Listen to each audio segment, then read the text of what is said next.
Het is voor mij de grote uitdaging om iets wat net werkt, weer onder de gang te krijgen. En dan kan het al zo iets wezen, het maakt het niks uit.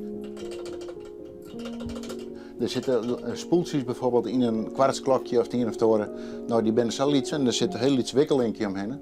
Maar dat piel ik er weer omheen, zodat die wikkeling weer goed is en dat het klokje weer werkt. Ga je zo'n soort geduld?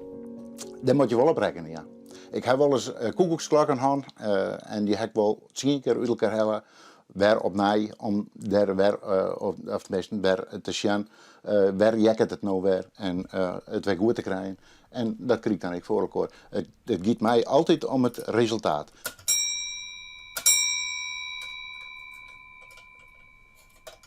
En slaagt het ook altijd? In ongeveer 95% dan slaagt het altijd, ja. En dat komt dan ook omdat je een trossetter binnen, denk ik. Ja, je gaat het terug en als het op zijn minst lijkt, dan is de oplossing nabij. Zo moet je het eigenlijk zien. Dus dan denk je, nou, dit wordt hem net. Maar dan denk je, oh, daar heb ik nou net aan toch, dat ook niet. En dan slaagt het.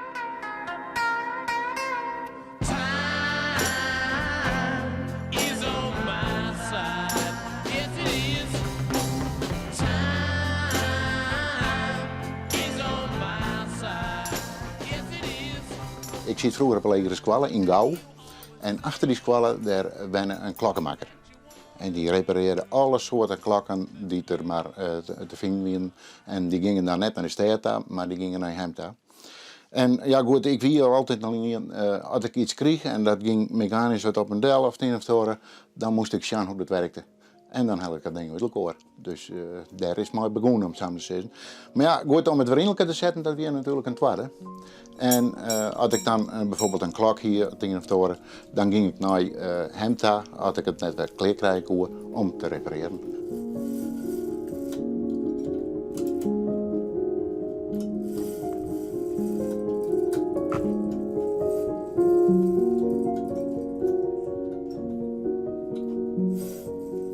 Ik een Friese klok te repareren en die stappen ze nog aan. En dat woe me net lukken en dat kon geen klokkenmaker, kon het meisje. Ik dacht, ik moet hem op mijn slipkamer gaan. Dus ik had het ding op mijn slipkamer gehad en dan midden in de nacht houd het ding op. En ik dus naar die radertjes gaan en besjaan, wij jacken het nou. En toen vond ik het, daar jacket het. Dus dat moet even goed maken worden. En nou dat blikken, dat alle klokken daar wat jakje. Dus daar weer de oplossing. Dus zo krijgen ze altijd ondergang. Dat weer dat, ja. En als dat dan slaagt, jouwt dat dan ook een kick? Dat is het precies. Dat jouwt een goed gevoel. En daar doe ik het ook voor.